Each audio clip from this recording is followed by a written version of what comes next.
Okay, what's up, everyone? I'm back again, and let's talk about Stranger Things season 4. Actually, I'll just let you know right now.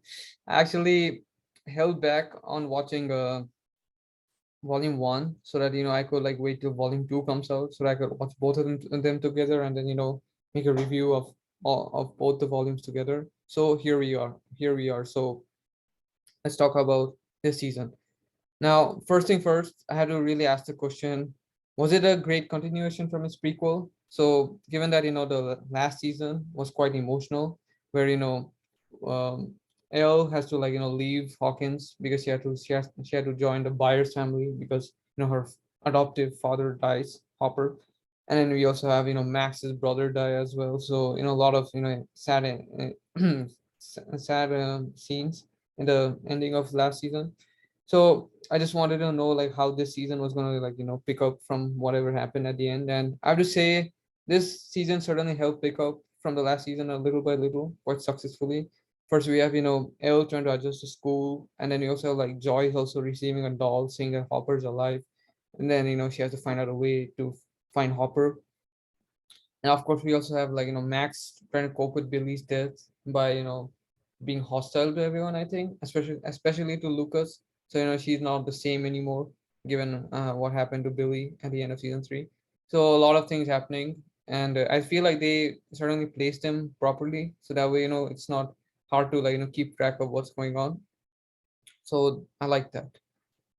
Now, before I talk about like certain details, like specific details about this season, I will first say that from where I saw it, I feel like four different stories were taking place at the same time in the season. So first you have Hopper, Enzo, Joyce and Murray in Russia, and then we have Steve, Nancy, Robin, Eddie, Dustin, Max, Lucas, and even Erica. Forgot to mention her name, but Erica as well in Hawkins. And we also have Mike, Will, Jonathan, and Argyle in search of Ale, in their mini pizza van, I guess. And then we have Elle with Dr. Benner and Dr. Owens trying to get Decker powers. So there's these four different stories taking place at the same time. And I do have to say they successfully placed them well and transitioned from one another. That way it's not like too much for audience to take. So I liked that. Now I do have to say that maybe because there are four different stories taking place, I felt like each episode was really long. I feel like if I remember correctly, hardly any of them were, or hardly any of them was less than an hour. I'd be lucky, if one of the, if they were even, if one of them was even for an hour as well, if not less than an hour. So there was that. Fortunately, they were still worth the time. So that way, it didn't feel like they're dragging each character or each storyline, and that way it didn't make the audience lose focus in the season. And that way, I feel like they certainly pulled off those four different stories quite successfully. So that was great. Now, let's first of all talk about Max and what really happens to her. Before, and of course, I'm talking about the ending, and I feel like ending was a bit confusing to me, but we're gonna talk about that in a while. But first, I had to say, Vecna, I think he was certainly quite smart to use Billy's death to lure her into his trap, and that way, he could kill her successfully. And the reason why I say this was mainly because we as the audience got to learn about her relationship with Billy better, and got to get a better understanding of how she really felt about Billy or thought about Billy when he was still alive, and it really makes sense why she actually hated Billy and wanted him to die, mainly because of how he would mistreat her. I think it makes sense why she would feel that way, even though she did really get emotional when she watched Billy die at the end. However, in this season, we get a better understanding of how she really felt about Billy when he was alive. So I think that was a good thing. Now let's talk about the ending, which I feel like it makes sense given what Elle did to her. So first of all, we see her actually die. Well, not well, yeah, she did die. Initially, it seemed like she just became blind and she couldn't feel anything, and her arms and legs were broken. So she wasn't exactly dead, but she was quite injured.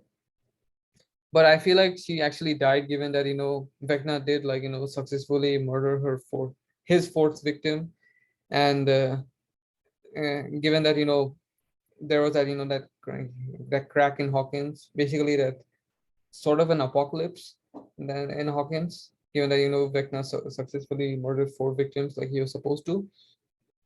However, I just didn't understand the part where she comes back to life, even though she did die, which was a bit tricky. I think it was mainly because Elle did try to bring back all her good memories, and maybe that's what brought her back to life. I don't know. Maybe because I remember that scene where she does try to help her remember all those good memories she had. So maybe that might have done the trick or done the magic. So there's that. Maybe they might explain it a bit better in season 5. I don't know. Now let's talk about Russia a little bit. I think Russia was a great way to, first of all, I have to say it was a whole another world. I think it certainly, helped shift our focus away from America, which was quite necessary because we didn't always want to see them find out, Vecna's motive and everything. And, why, he's after all those victims, those specific victims he was after. Which was good. I liked it. But at the same time, I feel like Russia was a great way to help shift our focus to something more fun, I guess, and actually quite funny in a way, given how Hopper, the way he was treated by the prisoners in what was it, Kamchatka. I think it was quite fun to see how he was treated. I mean, everyone was addressing him as American instead of calling him by his name, as if they had this grudge towards him. And then also we have Enzo also, whether it be as a guard or as a prisoner. I think the way they would interact with each other was really really fun to watch. The and of course we also had their escape plan, which was quite smart of both of them, mostly Hopper, but technically both of them. How they did try to come up with a way to defeat the Demogorgon and even kill the Demogorgon at the end, where Hopper uses a sword like a knight and kills and then basically slays the head of the Demogorgon. I think that scene was just epic. So that's what I had to say about Russia. I just really liked everything that happened in Russia for all those reasons. Now, of course, let's talk about probably the best part of this season. That was Vecna, aka Hey Henry Creel's origin story, which was really just amazing to know about. Especially that episode. I think it was episode 7, Massacre at Hawkins Lab. I think that scene. I think that ending scene. I think the ending of that episode in particular, where we get to learn, Henry Creel or Vecna's, true origin story, and how we get to know his alter ego was actually, Henry Creel, and how Elle was the one to create him. And even prior to, how Elle creates him or sends him to the upside down with her powers, we get to know his origin story.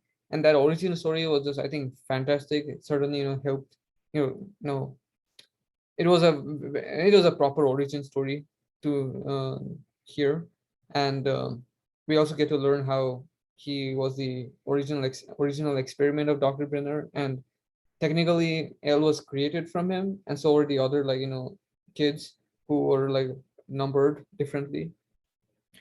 But let's talk about his origin story a little bit. I just liked his ideology that motivated him to turn against humanity. First of all, he said it himself that he was a misfit because of how he was.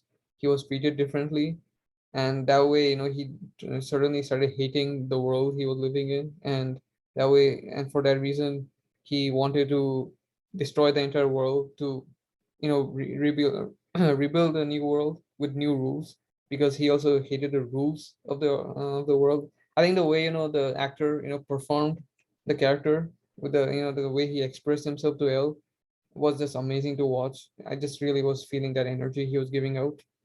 This such great energy was given out by Henry Creel in the scene where he says how everyone the rules are just all made up, and that he hated the way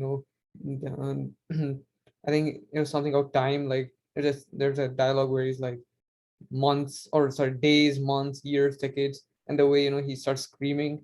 I think I just really just love that energy he was giving up, and that's what I wanted to say. I think for all these reasons, I have to say that his character certainly made the season even more interesting. And it was great to, finally have a villain who actually had a face, had expressions, unlike the, former faceless monsters we saw in the previous seasons. So after all, he was the creator of all those previous villains. He's like the, the main baddie, I guess. So it all makes sense. So thumbs up for, Vecna's character in this season. Now let's do talk about Dr. Brenner a little bit because it was quite interesting to learn about him and his ties with L, because they did, of course, they did like show flashbacks of him in season one and a little bit in season two, but they never really dived into his character properly, and it was great to see him in this season. I think that way also they close his arc quite properly when he dies at the end. Now we also now we know that he was the one who created her and also trained her in his lab with the other kids, and he, of course, he was also the one who gave Elle her powers and tried to get the best out of her with her powers. But then at the same time, it does make sense why Elle hated him, mainly because of how he treated his mother, her mother. Basically, he was the one who tortured, if not killed, her mother. I think he also killed her mother, so there's also that, at least torture her mother. So I think it all makes sense. It certainly, once again, like I said, closes arc properly. So that's what was great to watch in this season. And now moving on to my next point. I don't know if this makes sense, but I feel like the fact that Will is still the most important character, similar to season one, because towards the end we do see how he is the core character of Hawkins, given that he's the one who could feel Vecna still being alive. He was the one who made it clear, confirmed that Vecna is still alive because of his connection to the Demogorgon since season one. Maybe that's how he and it does the upside down. So that way, he it makes sense why he would be the one to be aware of Vecna's or of Vecna being alive. I think his the way they certainly made him more significant towards the end of the season, and pretty sure in season five certainly helped me overcome that pittiness I had for him. I don't know why I had to say this, but I felt like I had to say this. The way he got really emotional seeing Mike with her help. I think it really made me also feel pity for him, for given how he started crying in that scene in the van, and even towards the end, when they're like preparing a tub with salt water. I think there's a scene when Jonathan looks at him and does like sense that emotion Will has when when he saw Mike and Elle together, and then Jonathan, like a true brother, comes to support him. I think it was a very touching scene. But then once we see Will being the more like being the significant character he was in season one, certainly made me feel better for him for those particular reasons, if that makes sense. But this brings to, well, before I get to my final point, I do have to say I will miss Eddie Munson for sure. I mean, I really felt sad and sorry for him when he died. I really wish he could have stayed longer because he was just introduced in the season, and then he gets killed at the end. It really felt really sad to see him go, especially when he I don't know whether he was going to graduate high school, but I had a feeling that he was probably going to graduate high school this time, even though he stayed in high school for so many years. But unfortunately, he dies, and Dustin's reaction to his death was truly priceless. The way he starts crying just really showed how true of a friend he was to Eddie, and vice versa. And of course, I do have to mention when they play the same song they played at the end of season one when they find Will. If you remember, there was a song they played called "When It's Cold, I Like to Die" by Moby. Oh my God, that scene, that his death even made it was that song made his death even sadder, for all the reasons possible, mainly because of the kind of song it is. Nonetheless, I do have to say he did die brave like a true hero, because he said it himself that he wasn't a coward this time. So he truly died like a brave soul. So at least that was a plus, or at least that's a plus right there. Now my final point. I think season five will be the final season, from the way they left season four with that cliffhanger where all the characters gather up and are looking at all that smoke rising up. I think it's basically that it's that crack part of Hawkins they're looking at, and that's basically a sign of Vecna still being alive, and he's going to come back in season five for one last time, and I'm pretty sure he's going to come back stronger than before. And this time they're going to have to face him one last time, including Elle, of course, we're gonna like finally see a final showdown between Il and Vecna and find out who's truly more powerful. And yeah, so there's that. Looks like Vecna is very much alive, and once again, like I say, he's gonna come back stronger, probably bigger as well in season 5. So we're just gonna have to wait to find out. And that's all I had for this season. Tell me what you thought about the season. I personally, after whatever happened in the season and whatever I talked about, I do have to say, if the season is not the best season, which also means better than season 1, it's probably the second best season then for sure. So definitely better than season 3 and season 2, given how great this season was. So yeah, what that also means is that even if this wasn't the best season, this certainly was a great season, and it's, a really well made season to say the least. That's all I'm trying to say right now. And right, here's a reference as usual. And until next time, see you next time.